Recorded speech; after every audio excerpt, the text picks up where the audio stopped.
Macam mana nak elakkan hati ini sentiasa berfikir benda negatif, benda buruk. Dalam Sahih Muslim, Nabi ada ajak satu doa berkaitan dengan cuci hati. Hadis sahih. Tuan-tuan pegang tangan di sini kan. Yang ni daripada saya lah. Lepas tu tuan-tuan sebut doa Nabi tersebut untuk jaga hati, cuci hati, pelihara hati, serah hati kepada Allah.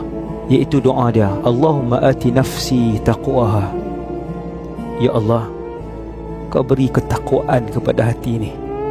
Wa zakkiha anta khairu man zakkaha. Ya Allah, cucilah hati ni.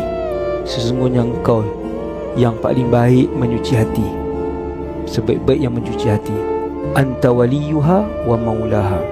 Engkaulah tuan dan pemilik kepada hati ni. Kau yang cipta hati ni.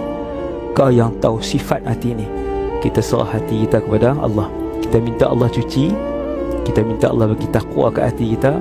Kemudian kita serah hati ni kepada Allah.